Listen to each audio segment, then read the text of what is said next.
अस्सलामु अलैकुम नाज़रीन। प्यारे नाज़रीन, एक दफ़ा नीले समंदर में छोटा सा जहाज़ अपनी मंजिल की तरफ रवा दवा था। उस जहाज़ में बहुत से मुसाफिर मौजूद थे और एक औरत भी मौजूद थी जिसे उसी वक्त बच्चा पैदा होने वाला था।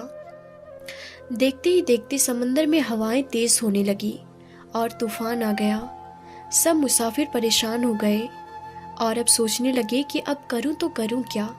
तूफ़ान बढ़ता ही जा रहा था और सब मुसाफिर अपनी ज़िंदगी की दुआएं मांगने लगे, लेकिन अल्लाह तबारक व तआला को तो कुछ और ही मंजूर था। तूफ़ान तेज़ हुआ और जहाज़ दो टुकड़ों में तकसीम हो गया, यानी कि जहाज़ के दो टुकड़े हो गए। जो लोग तैरना जानते थे वो तैर कर किनारे पर जाने की कोशिश करने लगे और जिस औरत का बच्चा पैदा होने वाला था वो खौफ के मारे बेहोश हो गई और जहाज़ के टूटे हुए तख्ते पर पड़ी थी और ये तख्ता लहरों के सहारे बहता जा रहा था। और इसी हालत में औरत के यहाँ बच्चा पैदा हुआ। अल्लाह तबारक व ताला की तरफ से मलकुल मौत को हुक्म हुआ कि इसी हालत में उस औरत की जान निकाल ली जाए, यानी कि उस औरत की रूह कब्ज़ कर ली जाए। चुनांचे उस औरत की जान निकाल ली गई और वो औरत बेसरो सामानी की हालत में तख्ते पर पड़ी रही। तख्ता तैरता तैरता एक किनारे से जाने लगा। एक आदमी ने देखा तो उसने बच्चे को उठा लिया और उसकी माँ को मिट्टी खोदकर दफन कर दिया और बच्चे को अपने साथ ले गया। उस आदमी की बीवी बच्चे को देखकर बहुत ही ज़्यादा खुश हुई, क्योंकि उनकी कोई औलाद ना थी। उन्होंने बच्चे का नाम शद्दाद रखा और बहुत प्यार और मोहब्बत से बच्चे को पाला। शद्दाद को उन दोनों मियाँ बीवी ने बड़े लाड प्यार से पाला, यहाँ तक कि वो बच्चा 7 साल का हो गया। शद्दाद बहुत ही ज़्यादा ज़हीन और अक्लमंद था। एक दिन बाहर खेल रहा था कि शोर मचने लगा कि बादशाह की सवारी गुजर रही है। ये सुनकर सब बच्चे भाग गए, लेकिन शद्दाद वहीं पर छुपकर मंजर देखने लगा। जब सारा लश्कर गुजर गया तो बादशाह के कुछ प्यादे पीछे से देखने के लिए गुजर रहे थे कि कोई चीज़ छूट तो नहीं गई है। उनको एक पोटली गिरी हुई मिली जिसमें सुरमे दानी थी। उन्होंने शद्दाद को भी वहां देख लिया। उन्होंने सोचा कि इस बच्चे पर तजुर्बा किया जाए कि उसके सुरमे में क्या है। उन्होंने शद्दाद को बुलाया और कहा कि बेटा इधर आओ, तुम्हारी आंखों में सुरमा लगाऊंगा, उससे तुम्हारी आंखें बहुत ही अच्छी दिखने लगेगी। उन्होंने जब शद्दाद की आंखों में सुरमा डाला तो सुरमा लगाते ही शद्दाद के चारों तरफ रोशन हो गए, सारे खजाने नजर आने लगे। लेकिन शद्दाद ने अक्लमंदी दिखाई। उसने शोर मचा दिया कि अरे तुमने मेरी आंखों में क्या लगा दिया है, मैं तो अंधा हो गया हूँ। तो वो प्यादे डर के मारे सुरमा वहीं के वहीं छोड़कर भागने लगे। शद्दाद हंसने लगा, सुरमा उठाया, घर पहुंचा और घर आकर सारा माजरा वो अपने बाप को सुनाया। वो दोनों बाप बेटा रात के अंधेरे में जाते और खजाने खोद कर लाते। इस तरह से वो बहुत ही ज़्यादा अमीर हो गए। इतना कुछ मिलने पर शद्दाद बहुत ही ज़्यादा गुरूर और घमंड में आ गया। उसने वहाँ के हुक्मरान को भी कत्ल करके खुद हुक्मरान बन गया और अपने गुरूर में खुदाई का दावा कर दिया। उसने कहा कि अल्लाह की जन्नत और दोज़ख क्या चीज़ है, मैं खुद जन्नत बनाऊंगा। उसने अपनी जन्नत बनाना शुरू कर दी और उसे बनाने में 12 साल लग गए। उस जन्नत में उसने दूध और शराब की लहरें चलाई। याकूत और जवाहरात खूबसूरत परिंदे चांदी की ईंटों पर बनवाए गए और हर काम पर पहरे के लिए मुकर्रर किए गए। जब शद्दाद ने जन्नत तैयार करवा ली तो उसे देखने के लिए इंतहाई गुरूर के साथ रवाना हुआ और वहां पहुंचा तो उस शहर के दरवाजे पर एक अजनबी आदमी को देखा। तो पूछा कि तुम कौन हो और यहाँ क्या कर रहे हो। उसने जवाब दिया कि मैं इज़राइल हूँ और तुम्हारी रूह कब्ज़ करने आया हूँ, यानी तुम्हारी जान ख़त्म करने के लिए आया हूँ। तो शद्दाद ने कहा कि मुझे एक नज़र अपनी जन्नत को देख लेने दो, बस इतनी सी मोहलत मुझे दे दो कि मैं इस शहर का नज़ारा कर सकूँ। शद्दाद ने जैसे ही पांव सवारी से नीचे रखा तो उसकी रूह कब्ज़ कर ली गई और उस शहर का नामो निशान मिटा दिया गया। ये दुनिया वालों के लिए इबरत का निशान बन गया। तो नाज़रीन, हमें अल्लाह रब्बुल इज़्ज़त की बारगाह में हमेशा तौबा व इस्तिग़फ़ार करते रहना चाहिए। और जो भी इंसान अपनी दौलत और शोहरत पे तकब्बुर करता है, अल्लाह तबारक व तआला उसका अंजाम बहुत बुरा करता है। इसी को लेकर यानी तकब्बुर और घमंड को लेकर एक शख्स हज़रत अली रज़ी अल्लाह ताला अन्हु की खिदमत में आया और अर्ज़ करने लगा कि या अली, तकब्बुर का इलाज क्या है? बस ये कहना था। हज़रत इमाम अली रज़ी अल्लाह ताला अन्हु ने फरमाया कि ए शख्स, याद रखना, अगर कोई इंसान ये चाहता है कि उसके वजूद से तकब्बुर ख़त्म हो जाए तो वो एक आदत पैदा करे। तो वो कहने लगा कि या अली, कौन सी आदत? तो हज़रत अली रज़ी अल्लाह ताला अन्हु ने फरमाया कि वो सलाम करने में पहल करे। जो इंसान सलाम करने में पहल करता है, तकब्बुर उसके वजूद में दाखिल नहीं हो सकता और उसके पास माल और दौलत होने के बावजूद भी सलाम की बरकत से वो तकब्बुर और इनाद से पाक और साफ रहेंगे और उसको अल्लाह तबारक व तआला दुनिया और आखिरत दोनों जहां में सुरखरू करेगा और सबकी नज़रों में उनके लिए इज्जत होगी। अब नाज़रीन, तकब्बुर और गुरूर किसे कहते हैं और इसकी क्या निशानी है? चलिए तकब्बुर के 19 निशानियों के बारे में हम आपको बताते हैं। सबसे पहले तो हम बात करते हैं कि तकब्बुर क्या है। तो आप इसको यूँ समझ लीजिए कि खुद को अफजल और दूसरों को हकीर समझना, यानी कि खुद को ऊंचा और दूसरों को नीचा समझने का नाम तकब्बुर है।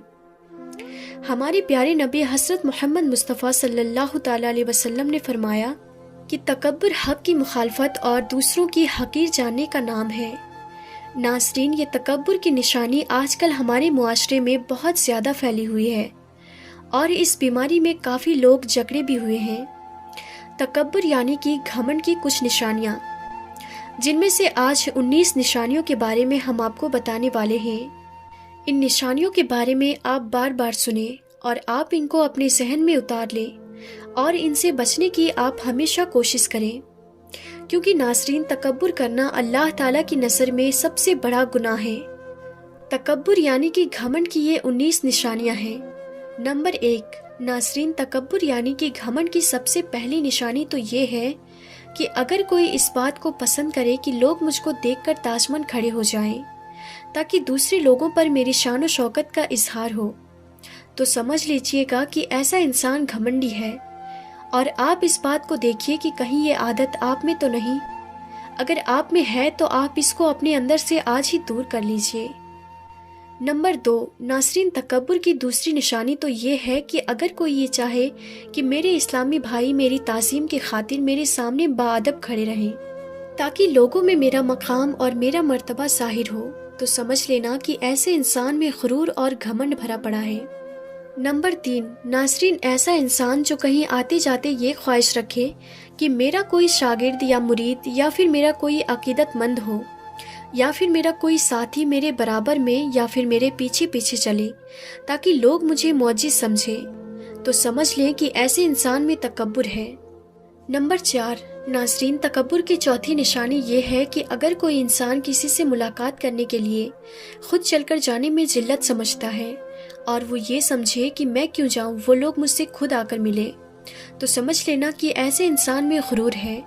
नंबर 5, नाज़रीन, तकब्बुर की एक ये भी निशानी है कि अगर कोई इंसान बैठा है और उसके पास अगर कोई कमतरीन इस्लामी भाई आकर बैठ जाता है और ये बात उसको नागवारा गुजरे और वो ये समझे कि मैं इससे अफजल हूँ, मैं इससे बड़ा हूँ और ये मेरे बराबर में आकर क्यों बैठ गया है, तो याद रखें कि ये निशानी भी तकब्बुर में शुमार किया जाता है। नंबर 6, नाज़रीन, ऐसा इंसान जो मरीजों और गरीबों को हकीर यानी कि छोटा समझे, उनके पास बैठने से कतराता है और गरीब लोगों के पास बैठना पसंद नहीं करता, तो समझ लेना कि ऐसे इंसान में गुरूर भरा पड़ा है। नंबर 7, नाज़रीन, ऐसा इंसान जो दूसरों को हकीर यानी कि छोटा समझते हुए सलाम करने में पहल नहीं करता है और वो ये सोचता है मैं तो बड़ा आदमी हूँ, मेरे से पहले ये सलाम करे, तो समझ लेना कि ऐसा इंसान भी घमंडी है। ऐसे इंसान में तकब्बुर है।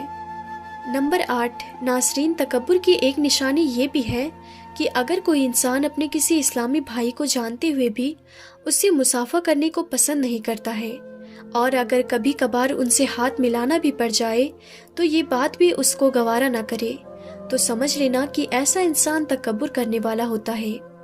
नंबर 9, ऐसा इंसान जो अपने लिबास, अपने उठने बैठने और अपने बात करने की मिजाज को दूसरों से बेहतर समझता है और दूसरों को नीचा समझता है, तो समझ लेना कि ऐसा इंसान में भी गुरूर होता है। नंबर 10, ऐसा इंसान जो अपना कसूर होते हुए भी यानी कि अपनी खुद की गलती होते हुए भी उस गलती को कबूल नहीं करता और माफ़ी मांगने के लिए तैयार नहीं होता है, तो समझ लेना कि ऐसा इंसान घमंडी होता है। नंबर 11, नाज़रीन, ऐसा इंसान जो किसी की नसीहत या फिर किसी के मशवरे को कबूल करने में अपनी ज़िल्लत महसूस करता है, तो ये भी तकब्बुर की एक निशानियों में शुमार है। नंबर 12, नाज़रीन, अगर किसी ने किसी को कोई मशवरा दिया और सामने वाले ने किसी वजह से उसको कबूल नहीं किया और अपने आप से बाहर हो गया, तो समझ लेना कि उसमें गुरूर है। नंबर 13, नाज़रीन, हर एक से बहस करने की गालिब आने की कोशिश करना, दूसरों की सही और दुरुस्त बात को भी गलत समझना और अपनी गलत बात को भी सबसे बेहतर तसव्वुर करने की कोशिश करने वाला इंसान भी समझ लेना घमंडी होता है। नंबर 14, नाज़रीन, ऐसा इंसान जो किसी को हकीर समझकर उसके हुकूक अदा नहीं करता और अगर उससे उसकी अदायगी का मुतालबा किया जाए तो वो उसको तस्लीम नहीं करता, तो समझ लेना कि ऐसे इंसान में भी तकब्बुर भरा हुआ है। नंबर 15, नाज़रीन, हर वक्त दूसरे के मुकाबले में अपनी बढ़ोतरी की पहलू तलाश करने वाला इंसान भी तकब्बुर करने वाले में भी शुमार होता है। नंबर 16, ऐसा इंसान जो अपने घर के कामकाज करने को, बाजार से सामान वगैरह उठा कर लाने को अपनी शान व शौकत के खिलाफ समझता है, तो ऐसा इंसान में भी तकब्बुर होता है। नंबर 17, नाज़रीन, तकब्बुर की एक ये भी निशानी है कि एक ऐसा इंसान जो कम कीमत के लिबास पहनने में शर्म महसूस करता है और ये समझता है कि अगर मैं ऐसा लिबास पहन लूँगा तो मेरे बारे में लोग क्या सोचेंगे और मेरे बारे में लोग क्या कहेंगे। नंबर 18, नाज़रीन, ऐसा इंसान जो अमीरों की दावत में पूरी एहतमाम के साथ शरीक होता है और गरीबों की दावत को सिरे से कबूल नहीं करता है, तो समझ लेना कि ये भी तकब्बुर की एक निशानी है। नंबर 19, किसी मजमे दीनी की तासीम के लिए खड़े होने को गवारा न करने वाला इंसान भी समझ लेना कि उसमें भी गुरूर है, यानी कि उसमें भी तकब्बुर है। नाज़रीन, तकब्बुर का खुद की नीयत से भी मालूम होता है, इसलिए अगर कोई इन अलामतों से घिरा हुआ नजर आए, यानी कि अगर किसी में निशानी पाई जाए, तो इसका मतलब ये नहीं कि हम बदगुमानी कर बैठें कि उसके दिल में तकब्बुर ही है। लिहाजा पहले नीयत पता कीजिए, उसकी वजह पता चल जाएगी। और ऐसे काम से बचना चाहिए जिनसे लोगों के दिलों में बदगुमानी पैदा होती हो। इसलिए नाज़रीन, अगर आपके अंदर इन 19 निशानियों में से एक भी निशानी है तो आप आज ही उसको अपने अंदर से निकाल फेंकिए, वरना आप भी तकब्बुर करने वालों में शुमार किए जाओगे। अल्लाह तबारक व ताला से दुआ है कि अल्लाह ताला हम सबको इन बातों से दूर रखे, इन बातों से हम सबको महफूज रखे। आमीन सुम्मा आमीन। तो नाज़रीन, आपने देखा कि शद्दाद जैसे लोगों का इस दुनिया में क्या हश्र हुआ कि दुनिया वालों के लिए इबरत का निशान बन गया। तो नाज़रीन, इस वीडियो को अपने दोस्तों में ज़्यादा से ज़्यादा शेयर करें। हम फिर मिलते हैं किसी नई वीडियो के साथ, तब तक के लिए खुदा हाफिज़।